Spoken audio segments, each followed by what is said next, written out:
Welcome back to the program, everyone. Our first guest is Richard Keyworth. Welcome to the program, Richard. Thank you, Sue. And for anyone that may not know you, you are our former Elk Grove Village fire lieutenant.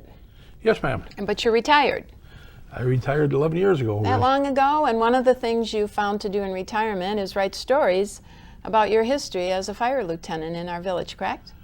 About not only our experience here in Elk Grove, but I also had experience as a private investigator. And so these stories were just kind of gnawing at you. You thought you had to put in print. I've told a lot of these stories, and there's a whole lot more to my classes that I've taught and to people around the country. And they all thought they were very interesting. They said, you should put them down on paper. Yeah. So I finally did. Well, I'm going to take you way back in history. For what reason did you become interested in being a firefighter? I've always been interested in government service in some method. I started out as a volunteer police officer and a rescue squad member in North Lake. And the police bit didn't work out. I didn't get along with the politics in North Lake back in the early 60s, and I decided to move on. When I moved to Itasca, being the fact that my dad had a company that was living in town and I was living in town, I was available during the day. At that time, my task was all volunteer fire department. And people who were available during the day were very rare. So I went down and applied. I was on immediately. And did you find a love for the fire department immediately also? I found I really enjoyed it.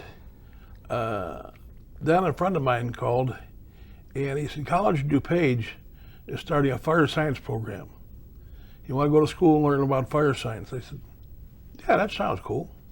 So this is how they investigate how fires begin? Well, we started in fire science, learning the chemistry and physics of fire and all different facets of it. And our instructor, Chuck Robley, taught us a course in fire investigation. And it really fascinated me. I thought this is something that brings my love of criminal investigation and the fire service together. Yeah. So based on his teaching, and I applied it from there and went on further, made a career out of it. Yeah, I see. And how many years were you with the fire department? I was with Elk Grove 31 years, 2 months, and 10 days. Who's counting? Yeah. But during that time, so many stories. So you've captured a lot of them in your book, Fires, Accidental or Arson. I had the opportunity to preview, and one of the stories particularly of interest was of the young girl who you believed in her innocence, washed her hair with some chemicals that we find when there was mousse, and she laid down on her parents' freshly washed linen. Well, would you tell us about that? I got called out by the engine company, and Central Dispatch notified me by radio and said, we've got an arson fire. The suspect is in custody. So when I arrived on scene, police officer had this young lady in the back of the squad car and said, she's under arrest. I know she set this fire. How old was this girl? I would guess about 19 or 20. She was a freshman in college. Living in her parents' home. Yes. And the parents were not at home. They were not at home. So I said, who said the fire is arson? She said, well, the lieutenant upstairs. I said, well, we'll see. I never enter any investigation with a preconceived notion. Put that in the back of my mind and forget it till I go to see what the circumstances are. Innocent until proven. Right? Yes. The interesting thing about fires and fire investigation is fires start accidentally. So until we eliminate natural causes, even if I see somebody throwing a match and gasoline on a building, I have to eliminate natural causes. So the natural cause on this had something to do with the fact that her mother had laundered the sheets with an exceptional amount of chlorine bleach? Well, it was a series of circumstances that came together. When I got upstairs in the second floor, all the fire was confined to the pillows in the master bedroom. And this is not an area where a young lady would set a fire. People have certain propensities to set fires in different locations. And this is not a location where a young girl would set a fire. So right away you became suspicious. Well, I became suspicious there's more to this story than we're finding. And as I looked at the scene, and I got down and I started sniffing the pillows and the sheets. And of course, the firemen, being the bunch of characters they are, they start teasing me. Look at this guy. He's down there sniffing the sheets. Well, I was picking up a very strong odor of chlorine bleach, much stronger than I should have. And there was no source of accidental ignition in the area where the pillows were. There was no radio, there was no television controls, there was no heating blankets, there was nothing there that could have caused the fire. Nothing accidental. So I began to get a picture in my mind that this was a chemical ignition of a fire. So I went downstairs and asked the police officer to take the young lady out of the car, and I said, it's not an arson fire. And this police officer was rather irate. This officer had a previous history with this young lady and didn't want to believe me at all. I said, well, it's not an arson fire. So she got out of the car and I said, you did not purposely set this fire. I want to talk to you. She said, okay. So she was crying and tearing up, and I said, no, calm down, everything's fine. I said, tell me what you did this morning.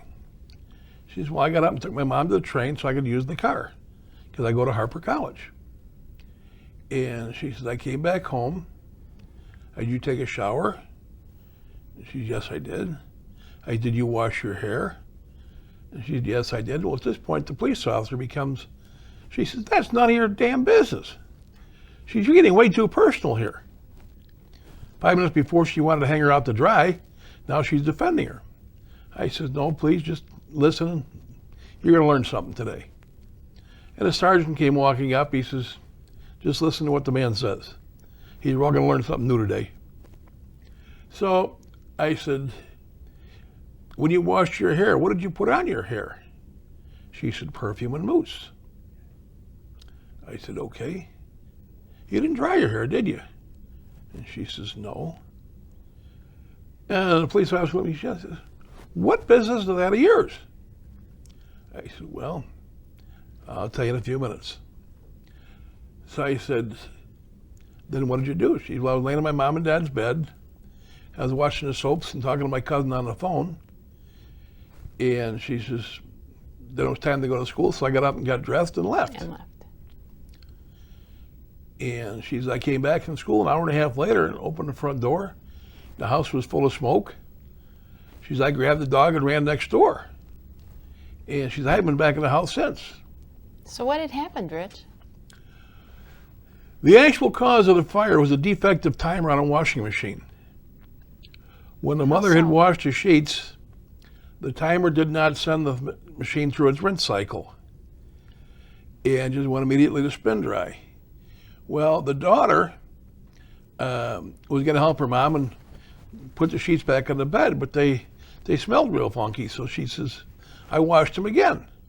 Put some more bleach in there. So it's the combination of the bleach and the hair product that self-ignited? The alcohol and the perfume in her hair reacted with the excessive amount of chlorine. Would anybody but you have figured that out? Nobody I've ever talked to. I bet she was so grateful it was you that arrived at the scene. If it wasn't for the investigation I did, she'd have been in jail. In jail. Isn't that amazing? Well, that and many other stories are to be found in your latest book. When was this published?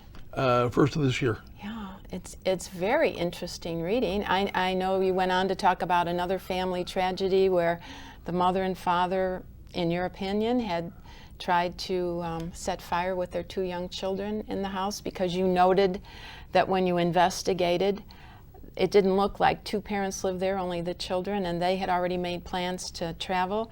They had just bought insurance on the lives of their children. These are very interesting stories here in Elk Grove, and it makes for a very interesting read. Well, they didn't all take place in Elk Grove. Some of them took place around the country. Yeah. When I was a private investigator. Wow, so all that training. How interesting. Well, we appreciate you taking time to come and share just one of those amazing stories of your history, and we're glad that we had your service. And I encourage anyone, this is very interesting. It's a quick read. Yeah, I'm very pleased with it. It's actually been adopted by Harper College as a supplemental text in fire science courses. Great. Once a fireman, always fireman, right? Oh, yeah. Yeah. I've taught at Harbor since 1972. That's great. Well, enjoy your retirement. Thank you having a for great your time. service. And thank you for the book. Thank you, ma'am. I appreciate it. It was good to have you with us, Rich. You have a great day. And we will be right back. Today we're being joined by Elk Grove resident Marion Cheatham. Marion is the author of Merely D, which is a novel of historical fiction based around, the story is based around the Eastland disaster of 1915. Right. Tell us a little bit about the facts of the disaster first, Marion. Okay, it happened on Saturday, July 24th, 1915. It was kind of a rainy, drizzly day. And it was the employees of Western Electric at the Hawthorne Works plant in Cicero. Okay. This was their 5th annual employee picnic. And they were going to take several boats, steamers, from Chicago River to Michigan City, Indiana, Washington Park, for a big day of picnicking. And they worked 5.5 days then. So they worked on a Saturday. So this was their only Saturday off all year. And they were so excited, if you can only imagine. I can't imagine. And if, from what I read, the particular ship, the Eastland, was the very first of the ships to go. Is Absolutely, that correct? right. Okay. And that was early in the morning. It was very early in the morning. Okay. What happened? Okay, there were, like I said, six ships leased. The first one was boarding at 6:30. The Eastland was going to go out at 7:30 a.m. I see. It was a 2-hour trip to Michigan City. So everybody wanted to get on board so they could have a full day, a full day of adventure. So the Eastland was the kind of ship that had a reputation already as a crank, they called it, crank of the lake. It did have some problems with kind of listing side to side, some very near disasters. And so it had this reputation. But on the morning of the picnic, there was just so much excitement. 7,000 tickets had been sold to this event, 7,000. So you can imagine that they said at that event in the morning at 6:30 there were 5,000 people on the dock in the Chicago River already. Waiting to board. Waiting the board. And the ship's capacity, from what I understand, they were at capacity, if not a little bit more. Exactly. And that was approximately 2,800 people. 25. 2,500. 2,500 plus 70 crew. I see. And they okay. supposedly went out with 2,573. Okay. But they were at the legal capacity. Okay. And tickets were being checked as they went on board, and they were counting babes in arms now. So they were counting everybody. It was at the capacity. They loaded pretty quickly because there was a very excited crowd. They Sure. were going on a picnic, Let's dressed go, to the right. nines, ready to go for a full day. They had gotten up before dawn. But there were problems going on with the ship, and it started even before the boarding. The ship was fitted that summer with concrete decks on the top, Okay. which added extra weight. And the Eastland is built as a narrow bottom boat, so you're adding concrete decks in several places. But after the Titanic, which happened in 1912, 3 years prior, there was this great outcry about, lifeboats for all, Yes. a seat for every person, every passenger. So in order to comply with the new law, the Seamen's Act, they had to add a few lifeboats and life rafts to the top of this already very heavy ship. So now you have all this extra weight on the ship. Then the night before, they loaded the coal for these steamers. And they put most of it on the riverside. Probably 75% of the coal was added to the ship on the riverside. So there were several factors already Right. against Exactly. the Eastland. History, the coal, Right. the new decks, and of Exactly. course the capacity, being full of capacity. Raised. And the ship, when the disaster occurred, from what is said in the book and from what I understand, that it had not even left the dock. Oh, it was still tied to the dock. Still tied to It the was still dock. tied to the dock. And what happened? Well, the captain had a way of maneuvering the boat where he loaded with no ballast. This was a ballast boat. Yes. Got double tanks on the bottom. And he loaded it empty. And as the passengers came in, he would put the water in the boat. The engineer would do that. So when the boat started coming on, it listed towards the dock. You can imagine everybody was heavy there. Sure. So they put water in the riverside, the port side, and the boat came back. But the boat had a very bad metacentric height. It was supposed to be, should have been rising 4 feet above the water, and it was a negative number. Wow. At this point. But the engineer wasn't quite aware of what was going on, and so he was trying desperately to balance the boat out, but he was really having difficulty not seeing what was going on down there. He and the captain weren't communicating, so that was another problem. There was not communication between the two of them. So the long and the short of it is the ship capsized. It did. Okay. Exactly. And the people that were on deck were basically thrown into the water. Right. And some people were able to. Now, of the approximate 3,000 that were on board, or 2,500 that Right. were on board, how many perished? 844. And only 844. 3 were crew members. Okay. 2 So- from the Eastland and 1 from another boat that jumped in. So the crew got off that boat. So this, and this is mentioned in the book, is the greatest loss of life disaster in Chicago history to date. Absolutely. And you and I had chatted earlier that it even supersedes the Great Chicago Fire of 1871. Right. Okay.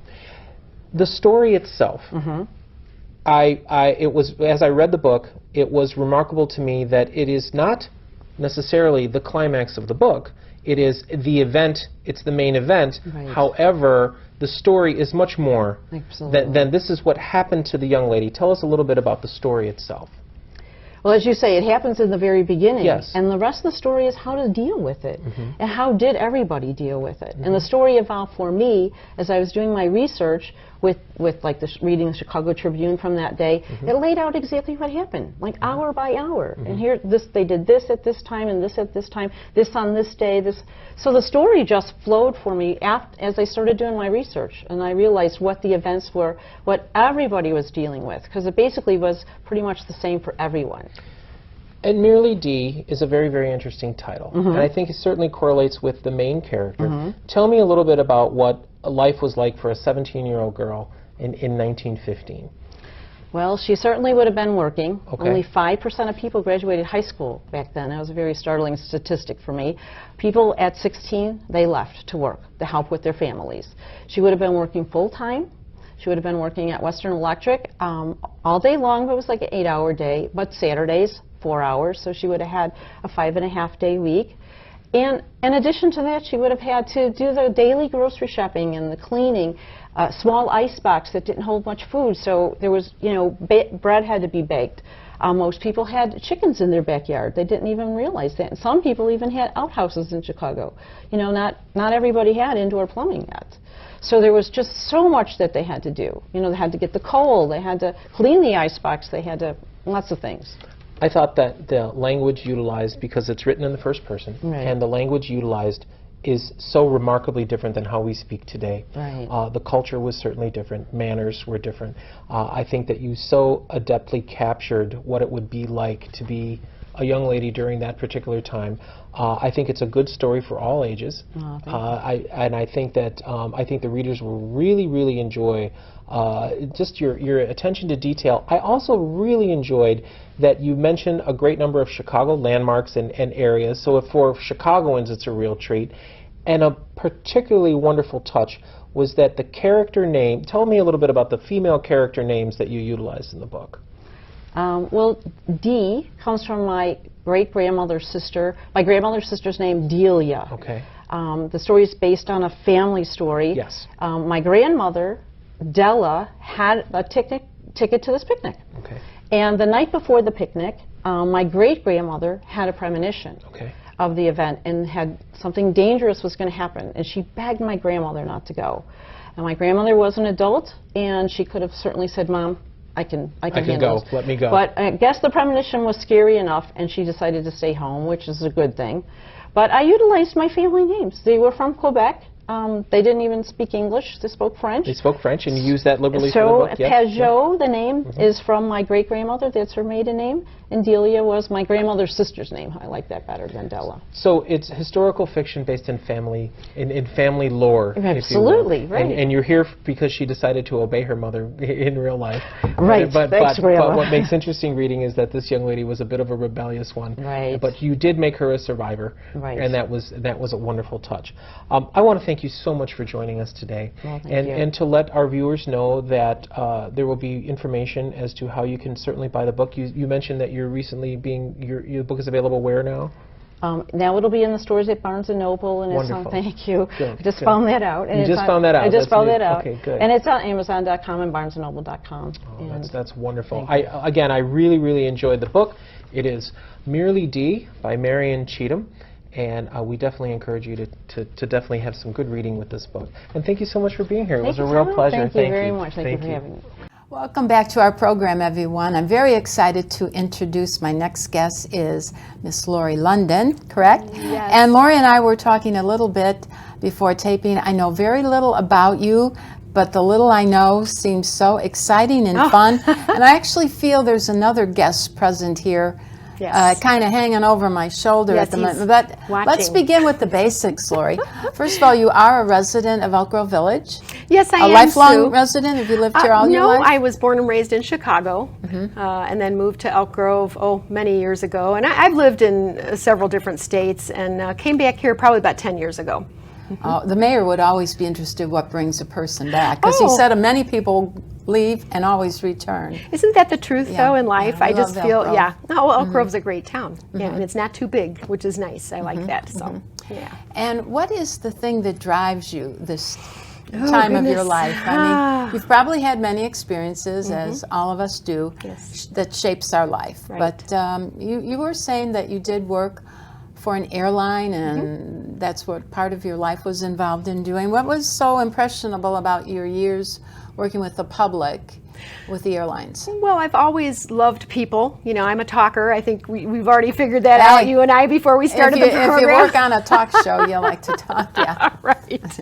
But I do love people, and I love to travel. And of course, you have that ability when you work for an airline, which That you meet all sorts of oh personalities. yes, you do, all sorts of cultures, and yeah, it's very interesting. It is. It is. The airline industry is very, very interesting, which actually led to the discovery of the creature, the character. I shouldn't call him mean a creature. that's hanging over my the one shoulder that's here? staring. Yeah, that's the eyes behind us here. Yeah, I hear a little buzzing. Trippy the fly. Okay, so yeah. tell us the story of this Trippy. I would love to. Yeah. Trippy? Yeah, because he takes trips. Yes. How yes. were you, someone you created or Yes. was introduced to you? No.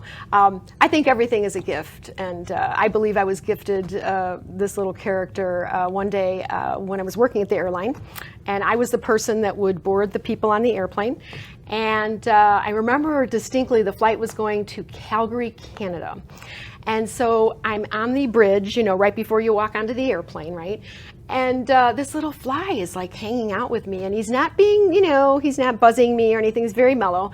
And I look at the flight attendant, and she says to me, just point blank, "I don't kill anything." I said, "I don't either." And I remember we high-fived each other because it was like we were celebrating even our those- nonviolent nature. Good for you. I can't, I don't know, I have a fly swatter in my home. Sometimes they've become a little Oh, I get pesky, the jokes. I but, get the jokes. Yeah. But anyway, long story short, as So I'm there's shutting, this little fly, you're and boarding he's people. going in and out. Well, everyone is boarded at this point, and he's going in and out. Yes, we boarded. And I had to shut the door, and you can only shut it halfway, and then you have to stop because you don't want to hurt yourself. And who do you think flies in but this little guy? And she looked at me, the flight attendant, and she shrugs her So shoulders. he's on board now? Now he's on board. Did he buy a ticket? I don't think so. I think he snuck on. So- But anyway, and so I shut the door. And Sue, I know we just met, but I'm very animated in my thinking anyway. And for about a week, I was like, why did he get on the plane? Why didn't he just fly to Calgary? You know, I was like, sure. why would he do that? And then I kept coming up with these other reasons, and nothing made sense. And then So one you tell me day, all this time you couldn't get a fly off your mind? couldn't get a fly off my mind. He So was you want really to talk good. about a divine being led? I really do believe that this is what it is. So then one day, all of a sudden, it just came in my head, he can't fly. And I thought, well, why not? And then it was obvious. he's a fly. Well, You should because, fly. well, then it's not a voice in my head, Sue, but it was, you know, a thought in my head was, well, those are adult issues. Don't go there. And then immediately, because I'm a songwriter, I thought, oh, could this be a children's book? And I was like, well, I don't write children's books. I'm a songwriter, you know. And then, you know, your ego downs you. And then I was like, no, wait a minute. Maybe I could do this. And so that's how it started. That was the inspiration for my little guy back here, Trippy the Fly. But Yeah. he eventually went to Calgary, you think? Oh, he definitely went to He went to Calgary and Cal- probably have- some other places too. Yeah. right. Yeah. But his spirit remains Yes. with you. Yes. And you have some books here. Now, that I you do. said you've written, you're on book 3? Yes, I am. Are these the on book adventure? 3. Oh, it is. The It Amazing is a Adventure. series, The Amazing Adventures of Trippy the Fly. And the books and audiobooks are Mom's Choice Award winners, a silver medallion here, which I'm Nice. very proud Oh, of. you should be. And then the second book, well, first of all, let me just say very quickly here, this book is a very Chicago book, or Chicago-esque book. So here he is, you know, he can talk, read, write, dance, and sing, right?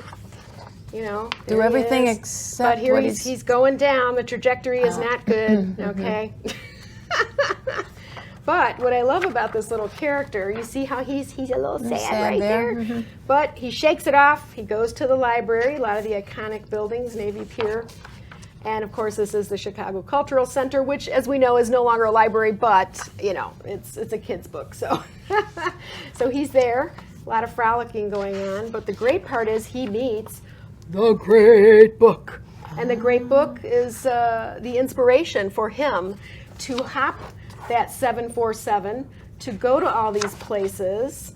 You know, we got the Leaning Tower of Pisa, Statue of Liberty, all of this good stuff. There So he is in an igloo. through his adventures, do you hope to bring to children the idea that first they can overcome, say they don't have the ability to do Absolutely. something, Absolutely. and that the world is still open to them, that there is a Absolutely. way to succeed. Absolutely, That's Sue. the theme behind Yeah, it all. It really is. Yeah, there's many messages with this little character. Keep trying, don't give up. You know, it's okay to be sad, but at the same time, you know, you can turn the page, so to speak. okay to like be literally, different, too. it's okay to be different. It's wonderful to be different. Yeah. Not only that, it's Sure. it's embrace your difference. It's he's got so many messages. I feel very humbled to have had this put in my lap. I really do. Well, let's talk a little bit about you This as is- the author. Oh, yes, Bon I was just going to Voyage. show Bon Voyage. So we're, you know, And he's going to speak going to French. Paris. Yes. Yeah, yeah. Mm, but that's go ahead. I'm an sorry. ideal trip. Yes. So you decide to become an author. You know, many people. I was saying before that years ago, I always thought that I had a book within me, and you say that's not unusual. You've met a lot of people that I've met say that. so many people. Because we all have a story. Everyone Each has life's a story. different. And Everybody's got what a about story. for those listening now that say, I'd like to do that. I would like to perhaps Do it. put my life in book form. Yeah. How does one begin that process? Well, I'm here to tell you it is work, but I felt very passionate about what I was doing. So number one, you have to have the passion. Well, yeah. I mean, I would To see it think, through. or at least try some things and try to find your passion. You know, sometimes we have to look deep within, and not only that, but we have to go very far back. You know, like what was I interested in after I got detoured with life? You know, these types of questions. You know, they're life questions. I think the idea behind him and the real values and the Values, the yes. interests that children will find. You know, we all need all that positive influence. sure. And it seems like how you're trying to illustrate his life as a simple, often overlooked Yeah. little character in Yeah. our life. Yeah.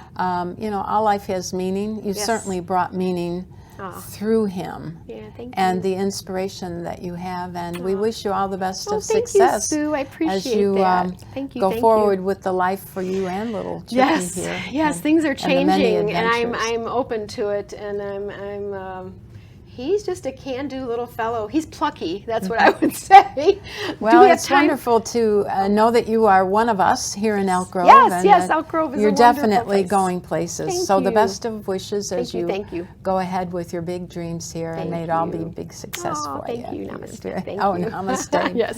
Thank you, Lori. Thank you, And we Sue. will be back with the remainder of our program.